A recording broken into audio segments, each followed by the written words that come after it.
Hello everyone. Today we discussed about normal respiratory sound. Normal respiratory sound ಬಗ್ಗೆ ತಿಳ್ಕೊಳ್ಳೋಣ.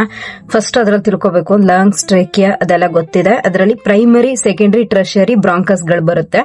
ಮತ್ತೆ terminal ಬ್ರಾಂಕಿಯೋಲಸ್ ಬರುತ್ತೆ. Next ಅದಾದ್ಮೇಲೆ ರೆಸ್ಪಿರೇಟರಿ ಬ್ರಾಂಕಿಯೋಲಸ್ ಬರುತ್ತೆ. ನೆಕ್ಸ್ಟ್ ಅದಾದ್ಮೇಲೆ ಆಲ್ವಿಯೋಲರ್ ಝೋನ್ ಅಂತ ಬರುತ್ತೆ. ಇಷ್ಟು ಗೊತ್ತಿರ್ಲಿ ಪಾರ್ಟ್ಸ್. ನೆಕ್ಸ್ಟ್ ಮುಂದಕ್ಕೆ ಯಾವ್ದ್ಯಾವ್ದು ನಾರ್ಮಲ್ ರೆಸ್ಪಿರೇಟರಿ ಸೌಂಡ್ ಅಂತ ನೋಡೋದಾದ್ರೆ first tracheal sound. Tracheal sound it hear over the trachea. ಈ ಸೌಂಡ್ ಟ್ರೇಕಿಯಾ ಮೇಲೆ ಸ್ಟೆಥೋಸ್ಕೋಪ್ ಇಟ್ಟಾಗ ಕೇಳಿಸೋಂಥದ್ದು. ಏನಪ್ಪಾ ಇದರಲ್ಲಿ ಅಂದ್ರೆ during inspiration and expiration sound is equal. Inspiration ಮತ್ತೆ ಎಕ್ಸ್ಪಿರೇಷನ್ ಎರಡು ಟೈಮಲ್ಲೂ ಸೌಂಡ್ ಈಕ್ವಲ್ ಆಗಿ ಕೇಳಿಸುತ್ತೆ. Sound is very loud, high pitch. Very loud ಆಗಿರುತ್ತೆ ಸೌಂಡ್, ಮತ್ತೆ ಹೈ ಪಿಚ್ ಅಲ್ಲಿ ಇರುತ್ತೆ. ಗೊತ್ತಿರ್ಲಿ ಯಾವ ಏರಿಯಾದಲ್ಲಿ ನಾವು ಸ್ಟೆಥೋಸ್ಕೋಪ್ ನ ಇಡಬೇಕು ಅಂತಂದ್ರೆ ಬಿಟ್ವೀನ್ ಬೋತ್ ಕ್ಲಾವಿಕಲ್ ನಾಚ್. ಎರಡು ಕ್ಲಾವಿಕಲ್ ಬೋನ್ ಬರುತ್ತಲ್ವಾ, ಅದ್ರ ಮಧ್ಯೆ ಕ್ಲಾವಿಕಲ್ ನಾಚ್ ಅಲ್ಲಿ ಇಡಬೇಕು. Or upper part of trachea. Upper part of trachea ಮೇಲೆ ಇಡಬಹುದು. ಎರಡು ಇದ್ರಲ್ಲಿ ಇಟ್ರೆ ನಮಗೆ ಕೇಳಿಸುತ್ತೆ. Okay, next sound bronchial sound. Bronchial sound ಅಂದ್ರೆ it hear over the primary, secondary, tertiary bronchus. ಹೇಳದ್ನೆ ಅಲ್ವಾ, ತೋರಿಸ್ದೆ ಅಲ್ವಾ first primary, secondary, tertiary bronchus ನ. ಅಲ್ಲಿ ಕೇಳಿಸಂತ ಸೌಂಡ್ ನ ಬ್ರಾಂಕಿಯಲ್ ಸೌಂಡ್ ಅಂತ ಕರಿತೀವಿ. ಏನಪ್ಪಾ ಇಲ್ಲಿ ಅಂದ್ರೆ expiration sound is higher than inspiration. Expiration sound inspiration sound ಗಿಂತ ಜಾಸ್ತಿ ಕೇಳಿಸುತ್ತೆ. Okay, sound is loud and high pitch. ಹೇಳದೆ ಅಲ್ವಾ, ಸೌಂಡ್ ಲೌಡ್ ಆಗಿರುತ್ತೆ ಮತ್ತೆ ಹೈ ಪಿಚ್ ಅಲ್ಲಿ ಕೇಳಿಸೋಂಥದ್ದು. ಯಾವ ಏರಿಯಾದಲ್ಲಿ ನಮ್ಗೆ ಸ್ಟೆಥೋಸ್ಕೋಪ್ ಇಟ್ರೆ ಈ ಸೌಂಡ್ ಕೇಳುತ್ತೆ ಅಂದ್ರೆ between second and third ribs of anterior chest. Anterior chest ಅಲ್ಲಿ ಸೆಕೆಂಡ್ ಅಂಡ್ ಥರ್ಡ್ ರಿಬ್ ಮಧ್ಯ ನಾವು ಸ್ಟೆಥೋಸ್ಕೋಪ್ ಇಟ್ಟಾಗ ಈ ಸೌಂಡ್ ಕೇಳಿಸುತ್ತೆ. ಅಥವಾ lower part of trachea and lower part of trachea or manubrium, ಆ ಪ್ಲೇಸ್ ಅಲ್ಲಿ ಇಟ್ರೆ ಈ ಸೌಂಡ್ ಕೇಳಿಸುತ್ತೆ. Okay, next bronchovascular sounds. Bronchovascular sound ನೋಡೋಣ. ನೆಕ್ಸ್ಟ್ ಸೌಂಡ್ ಯಾವ್ದಪ್ಪ ಅಂತ ಅಂದ್ರೆ bronchovascular sound. Okay, then bronchovascular sound during inspiration and expiration sound are equal. ಇದ್ರಲ್ಲೂ sound equal ಕೇಳಿಸುತ್ತೆ. ಟ್ರೇಕಿಯಲ್ ಸೌಂಡ್ ಹೇಳಿದೆ ಅಲ್ವಾ, ಅದ್ರಲ್ಲೂ ಅಷ್ಟೇ ಇನ್ಸ್ಪಿರೇಷನ್ ಮತ್ತೆ ಎಕ್ಸ್ಪಿರೇಷನ್ ಸೌಂಡ್, ಎಕ್ಸ್ಪಿರೇಷನ್ ಟೈಮ್ ಅಲ್ಲಿ ಸೌಂಡ್ ಈಕ್ವಲ್ ಆಗಿ ಕೇಳಿಸುತ್ತೆ. ಇದ್ರಲ್ಲೂ ಅಷ್ಟೇ ಬ್ರಾಂಕೋವ್ಯಾಸ್ಕ್ಯುಲರ್ ಸೌಂಡ್ ಅಲ್ಲೂ ಅಷ್ಟೇ during inspiration and expiration sounds are equal. Sound equal ಆಗಿ ಕೇಳುತ್ತೆ. Area of tracheal and respiratory bronchus sounds here. Area of terminal and respiratory bronchus sounds here. ಆ ಪ್ಲೇಸ್ ಅಲ್ಲಿ ಇಟ್ಟಿದ್ರೆ ಟರ್ಮಿನಲ್ ಮತ್ತೆ ರೆಸ್ಪಿರೇಟರಿ ಬ್ರಾಂಕಿಯೋಲಸ್ ಇರುತ್ತಲ್ವಾ, ಆ ಪ್ಲೇಸ್ ಅಲ್ಲಿ ಇಟ್ಟಿದ್ರೆ ಇದು ಕೇಳಿಸುತ್ತೆ. ಎಲ್ಲಿ ಬರುತ್ತೆ ಅದು ಅಂತ ನೋಡೋಣ. ಸೌಂಡ್ ಹೆಂಗಿರುತ್ತೆ? Sound is medium pitch and loudness. Medium pitch ಅಲ್ಲಿ ಇರುತ್ತೆ ಮತ್ತೆ ಲೌಡ್ ಆಗಿರುತ್ತೆ. ಯಾವ ಏರಿಯಾದಲ್ಲಿ ಇಡಬೇಕು? Area between the scapula. Use stethoscope right and left dividing part. ಯಾವ ಪಾರ್ಟ್? ರೈಟ್ ಸೈಡ್ ಮತ್ತೆ ಲೆಫ್ಟ್ ಸೈಡ್ ಡಿವೈಡಿಂಗ್ ಪಾರ್ಟ್ ಬರುತ್ತೆ ನೋಡಿ, ಸ್ಕೆಪುಲಾ ಪಾರ್ಟ್ ಅಲ್ಲಿ ಇಟ್ರೆ ಬ್ರಾಂಕೋವ್ಯಾಸ್ಕ್ಯುಲರ್ ಸೌಂಡ್ ಕೇಳಿಸುತ್ತೆ. Bronchovascular sound mainly helps in assess accumulation of chest tube placement. Chest tube placement ನ ನಾವು test ಮಾಡಕ್ಕೋಸ್ಕರ ಈ ಸೌಂಡ್ ನ ನಾವು ಕಂಡುಹಿಡಿಬಹುದು. ಆ ಟೈಮಲ್ಲಿ ನಾವು ಬ್ರಾಂಕೋವ್ಯಾಸ್ಕ್ಯುಲರ್ ಸೌಂಡ್ ನ ಕಂಡುಹಿಡಿದ್ರೆ ಅದು ಚೆಸ್ಟ್ ಟ್ಯೂಬ್ ಪ್ಲೇಸ್ಮೆಂಟ್ ಗೆ ಹೆಲ್ಪ್ ಮಾಡುತ್ತೆ bronchovascular sound. Okay, next vascular sound. Vascular sound it hear over the alveoli. ಇದು ಗೊತ್ತಿರ್ಲಿ, ಆಲ್ವಿಯೋಲೈ ಪ್ಲೇಸ್ ಅಲ್ಲಿ ಇಟ್ರೆ ಇದು ಕೇಳಿಸೋಂಥದ್ದು ಔಟರ್ ಲಂಗ್ ಅಂತಾರೆ. Inspiration sound is higher than expiration. Inspiration sound expiration sound ಗಿಂತ ಜಾಸ್ತಿ ಇರುತ್ತೆ. Area we assess this sound by stethoscope. ಎಲ್ಲವೂ ಅಷ್ಟೇ ಸ್ಟೆಥೋಸ್ಕೋಪ್ ಇಂದ ಅಸೆಸ್ ಮಾಡಬಹುದು, ಕೆಲವೊಂದಾಗಲ್ಲ ಅಷ್ಟೇ. ಸೌಂಡ್ ಹೇಗಿರುತ್ತೆ? Sound is low pitch or minimum loud and soft. Low pitch ಅಲ್ಲಿ ಇರುತ್ತೆ, ಮಿನಿಮಮ್ ಲೌಡ್ನೆಸ್ ಇರುತ್ತೆ ಅಂಡ್ ಸಾಫ್ಟ್ ಆಗಿ ಕೇಳಿಸುತ್ತೆ ನಮ್ಗೆ. ಓಕೆ, ಎಲ್ಲಿ ಕೇಳಬಹುದು? Hear over the alveoli or outer lung area. Full outer lung ಏರಿಯಾದಲ್ಲಿ ಈ ಸೌಂಡ್ ಕೇಳಿಸುತ್ತೆ. ಲೋ ಪಿಚ್ ಅಲ್ಲಿ ಇರುತ್ತೆ, ಮಿನಿಮಮ್ ಲೌಡ್ ಅಂಡ್ ಸಾಫ್ಟ್ ಆಗಿರುತ್ತೆ. Okay, next note, very important, note ತಿಳ್ಕೋಬೇಕು. Resonant sound. ರೆಸೊನೆಂಟ್ ಸೌಂಡ್ ನ ನಾರ್ಮಲ್ ಲಂಗ್ ಸೌಂಡ್ ಅಂತ ಕರಿತೀವಿ. Hyper resonant sound. Hyper resonant sound ಯಾವಾಗ ಬರುತ್ತೆ? Excess air collect in lung. Excess air lung ಅಲ್ಲಿ collect ಆದಾಗ means known as emphysema condition ಇಲ್ಲಿ hyper resonant sound ನಮಗೆ ಕೇಳಿಸುತ್ತೆ. ಓಕೆ, ಟಿಂಪ್ಯಾನಿಕ್ ಸೌಂಡ್ ಯಾವಾಗ ಕೇಳಿಸುತ್ತೆ? Excess water collect in lungs ಅಲ್ಲಿ ಎಕ್ಸೆಸ್ ವಾಟರ್ ಕಲೆಕ್ಟ್ ಆದಾಗ ಟಿಂಪ್ಯಾನಿಕ್ ಸೌಂಡ್ ಕೇಳಿಸುತ್ತೆ. ಅದನ್ನೇನಂತ ಕರಿತೀವಿ? ನಿಮೋನಿಯಾ ಅಂತ ಕರಿತೀವಿ. ಓಕೆ. ಡಲ್ ಸೌಂಡ್ ಯಾವಾಗ ಕೇಳಿಸುತ್ತೆ? ಪಸ್ ಸರೌಂಡಿಂಗ್ ಲಂಗ್ ಸುತ್ತ ಪಸ್ಸು ಸರೌಂಡ್ ಆದಾಗ ಡಲ್ ಸೌಂಡ್ ಕೇಳಿಸುತ್ತೆ. ಫ್ಲಾಟ್ ಸೌಂಡ್ ಯಾವಾಗ? Bone area ribs bone area ಇತ್ತು ಅಂದ್ರೆ ಫ್ಲಾಟ್ ಸೌಂಡ್ ಕೇಳಿಸುತ್ತೆ. ಇದು ನಾರ್ಮಲ್, ನಮಗೆ ಗೊತ್ತಿರ್ಲಿ. Note very important note, for exam purpose very important. Next abnormal lung sounds. ಅದರಲ್ಲಿ diminished or absent lung sound.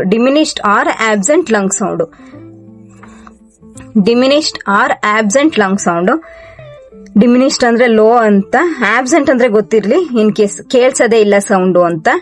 In the case of pleural effusion ಇದ್ದಾಗ ಇದು ಡಿಮಿನಿಶ್ ಅಥವಾ ಆಬ್ಸೆಂಟ್ ಲಂಗ್ ಸೌಂಡ್ ಕೇಳ್ಸಂತದ್ದು. ಇದು ಅಬ್ನಾರ್ಮಲ್ ಲಂಗ್ ಸೌಂಡ್ಸ್ಗಳು. ನಿಮೋಥರಾಕ್ಸು, ಹೈಡ್ರೋಥರಾಕ್ಸು, ಎಂಫೈಸಿಮಾ ಈ ಕಂಡೀಷನ್ ಅಲ್ಲಿ. Okay. Next friction rub sound. This sound hear in pleuritis means inflammation of pleural cavity inflammation ಇದ್ದಾಗ ಇದು friction rub sound ಕೇಳಿಸುತ್ತೆ. This sound hear during inspiration ಮಾಡ್ಬೇಕಾದ್ರೆ ಮಾತ್ರ ಈ ಸೌಂಡ್ ಕೇಳಂತದ್ದು. ಎಕ್ಸ್ಪಿರೇಷನ್ ಮಾಡ್ಬೇಕಾದ್ರೆ ನಮ್ಗೆ ಈ ಸೌಂಡ್ ಕೇಳ್ಸಲ್ಲ, ನೆನ್ಪಿರ್ಲಿ. ಇನ್ಸ್ಪಿರೇಷನ್ ಮಾಡ್ಬೇಕಾದ್ರೆ ಮಾತ್ರ ಈ ಸೌಂಡ್ ನಮಗೆ ಕೇಳ್ಸಂತದ್ದು. ನೆಕ್ಸ್ಟ್ ಸ್ಟ್ರೆಡರ್ ಸೌಂಡ್ ಅಥವಾ ಕ್ರಾವ್ ಸೌಂಡ್ ಅಂತ ಬರುತ್ತೆ. ಇದು ಲೌಡ್ ಆಗಿರುತ್ತೆ, high pitch and crowing sound ತರ ಕೇಳಿಸುತ್ತೆ. This sound hear during inspiration. ಇದು ಅಷ್ಟೇ, ಇನ್ಸ್ಪಿರೇಷನ್ ಮಾಡ್ಬೇಕಾದ್ರೆ ಮಾತ್ರ ಸೌಂಡ್ ಕೇಳೋ ಅಂತದ್ದು. Okay. This sound hear in after ET tube remove ಮಾಡಾದ್ಮೇಲೆ ಯಾವ ಸೌಂಡ್? ಸ್ಟ್ರೆಡಾಯ್ಡ್ ಸೌಂಡ್ ಬರುತ್ತೆ. ಸ್ಟ್ರೆಡಾರ್ ಸೌಂಡ್ ಅಥವಾ ಕ್ರಾವ್ ಸೌಂಡ್ ಬರುತ್ತೆ. ಲ್ಯಾರಿಂಜೈಟಿಸ್ ಅಂದ್ರೆ infection and information of the larynx. Laryngeal edema ಆಗಿದ್ದಾಗ, ಫಾರಿನ್ ಬಾಡಿ ಏರ್ವೇ ಅಬ್ಸ್ಟ್ರಕ್ಷನ್ ಇದ್ದಾಗ, ಮತ್ತೆ ಕೌಪ್ ಇನ್ ಚಿಲ್ಡ್ರನ್ಸ್, ಕ್ರೌಪ್ ಇರುತ್ತೆ ನೋಡಿ ಚಿಲ್ಡ್ರನ್ಸ್ ಅಲ್ಲಿ, ಆ ಟೈಮಲ್ಲಿ ಸ್ಟ್ರೆಡಾರ್ ಸೌಂಡ್ ನಮಗೆ ಕೇಳಿಸಂತದ್ದು. ಕ್ರಾಕಲ್ ಸೌಂಡ್ ಅಥವಾ ರೋಲ್ ಅಥವಾ rale sound. It often indicate fluid in lungs. ಈ ತರ ಸೌಂಡ್ ಯಾವಾಗ್ಲೂ ಏನ್ ಇಂಡಿಕೇಟ್ ಮಾಡುತ್ತೆ ಅಂದ್ರೆ ಲಂಗ್ಸ್ ಅಲ್ಲಿ ಫ್ಲೂಯಿಡ್ ಇದೆ ಅನ್ನೋದನ್ನ ಇಂಡಿಕೇಟ್ ಮಾಡುತ್ತೆ. Bubble like sound mainly during inspiration ಮಾಡ್ಬೇಕಾದ್ರೆ ಬಬಲ್ ಸೌಂಡ್ ಕೇಳಿದೀವಲ್ವಾ, ಆ ತರ ಕೇಳಿಸುತ್ತೆ ನಮ್ಗೆ crackle sound. These sound hear in pneumonia and pleural edema ಮತ್ತೆ ಲೆಫ್ಟ್ ಹಾರ್ಟ್ ಫೇಲ್ಯೂರ್. ಈ ಕಂಡೀಷನ್ ಅಲ್ಲಿ ಕ್ರಾಕಲ್ ಸೌಂಡ್ ನಮಗೆ ಕೇಳಿಸುತ್ತೆ. ನೆನ್ಪಿರ್ಲಿ, ವೆರಿ ಇಂಪಾರ್ಟೆಂಟ್ ಇದೆಲ್ಲ. Next wheezing sound, whistling sound ಅಥವಾ ಮ್ಯೂಸಿಕಲ್ ಸೌಂಡ್, ಈ 3 ತರನು ಕರಿಬಹುದು. This sound hear always during expiration. ಯಾವಾಗ್ಲೂ ಅಷ್ಟೇ ಎಕ್ಸ್ಪಿರೇಷನ್ ಮಾಡ್ಬೇಕಾದ್ರೆ ಮಾತ್ರ ಈ ಸೌಂಡ್ ನಮಗೆ ಕೇಳಿಸೋಂಥದ್ದು. ದಿಸ್ ಸೌಂಡ್ ಅಕ್ಕರ್ ಡ್ಯೂ ಟು ಈ ಏರ್ವೇ ನ್ಯಾರೋ ಆದಾಗ, ಮತ್ತೆ ಅಬ್ಸ್ಟ್ರಕ್ಟಿವ್ ಏರ್ವೇ ಅಬ್ಸ್ಟ್ರಕ್ಷನ್ ಇದ್ದಾಗ, ಅಥವಾ ಅಸ್ತಮಾ, ಸಿಒಪಿಡಿ, ಬ್ರಾಂಕೈಟಿಸ್ ಈ ಕಂಡೀಷನ್ ಅಲ್ಲಿ ನಮಗೆ ವೀಸಿಂಗ್ ಸೌಂಡ್ ಕೇಳಿಸುತ್ತೆ. ಗೊತ್ತಿದೆ.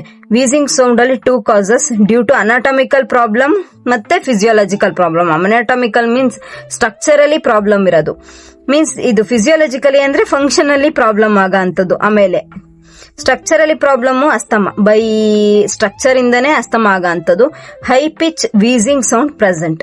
ಅಸ್ತಮಾ ಇದ್ದವ್ರಿಗೆ ಹೈ ಪಿಚ್ ವೀಸಿಂಗ್ ಸೌಂಡ್ ನಾವು ಕೇಳಿಸ್ಕೋಬಹುದು.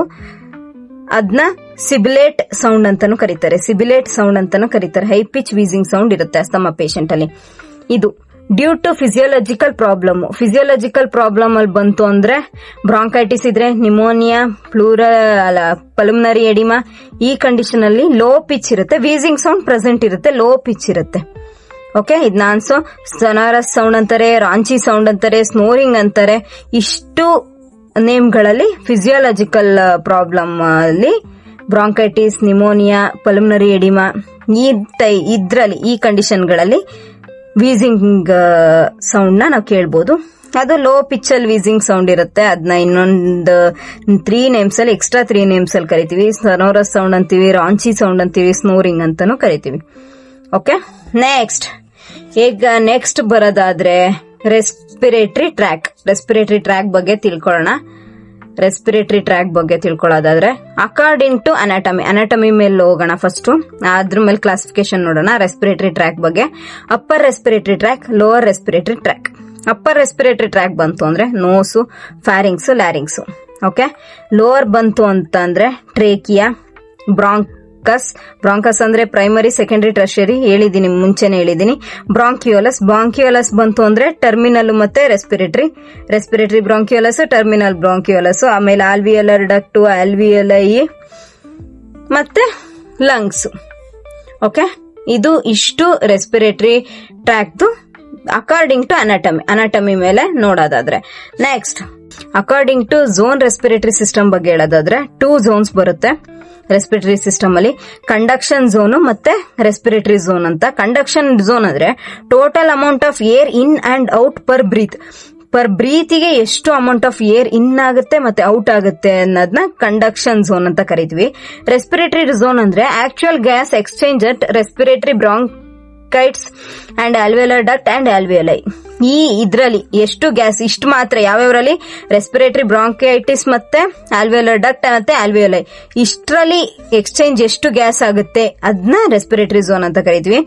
ನಾರ್ಮಲ್ ಆಗಿ ಕಂಡಕ್ಷನ್ ಝೋನ್ ಅಲ್ಲಿ ನಮಗೆ 500 ml ಪರ್ ಬ್ರೀತಿಗೆ ನಾವು 500 ml ಅಷ್ಟು ಏರ್ ಇನ್ ಅಂಡ್ ಔಟ್ ಆಗತ್ತೆ. ಬಟ್ ಇನ್ ರೆಸ್ಪಿರೇಟರಿ ಝೋನ್ ಅಲ್ಲಿ 350 ml ಪರ್ ಬ್ರೀತಿಗೆ ನಾರ್ಮಲ್ ಆಗಿ ಎಷ್ಟಾಗತ್ತೆ.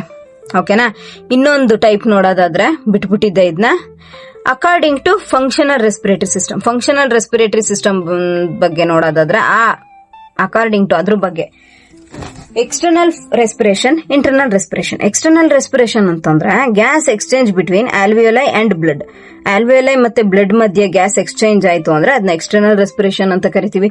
Internal respiration means gas exchange between blood and tissue ಅಥವಾ ಸೆಲ್ಸ್. ಇಲ್ಲಿ ಏನು ಗ್ಯಾಸ್ ಎಕ್ಸ್ಚೇಂಜ್ ಆಯ್ತು ಅಂದ್ರೆ ಅದನ್ನ ಇಂಟರ್ನಲ್ ರೆಸ್ಪಿರೇಷನ್ ಅಂತ ಕರಿತೀವಿ.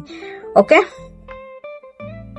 ನೆಕ್ಸ್ಟ್ ಇನ್ನೊಂದು ಎಕ್ಸ್ಟ್ರಾ ತಿಳ್ಕೊಳ್ಳೋಣ. ಇದು ಎಕ್ಸ್ಟ್ರಾ ರೆಸ್ಪಿರೇಟರಿ ಬ್ರಾಂಕ್ಯೂಲಸ್ ಮತ್ತೆ ಆಲ್ವಿಯೋಲರ್ ಡಕ್ಟು, ಆಲ್ವಿಯಲೈ ಇಷ್ಟನ್ನ ಏನಂತೀವಿ, ಸೈನಸ್ ಅಂತೀವಿ. ಆ ಸೈನಸ್ ಅಂತ ಇದೆ, ಸೈನಸ್. ಡೆತ್ ಸ್ಪೇಸ್ ಅಂದ್ರೆ ಏನು, amount of air utilised from nose to terminal ಬ್ರಾಂಕೈಲ್ಸ್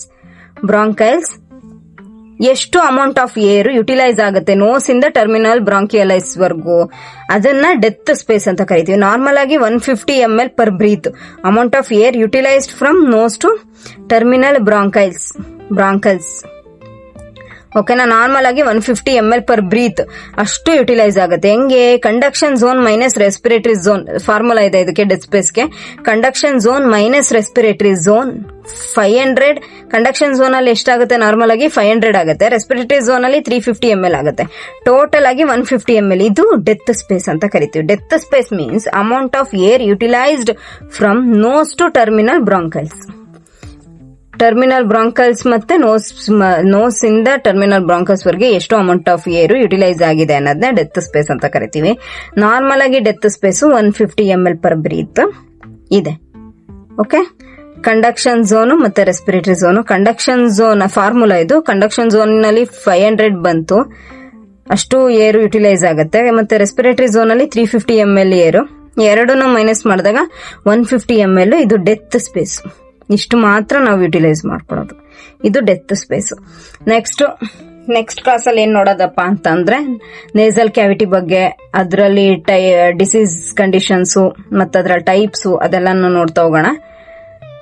thank you for today. Please subscribe ಮಾಡಿ, ಶೇರ್ ಮಾಡಿ, ಲೈಕ್ ಮಾಡಿ, ಶೇರ್ ಮಾಡಿ, ಸಬ್ಸ್ಕ್ರೈಬ್ ಮಾಡಿ. ಪ್ಲೀಸ್ ಸಬ್ಸ್ಕ್ರೈಬ್ ಮಾಡಿ. Okay, thank you.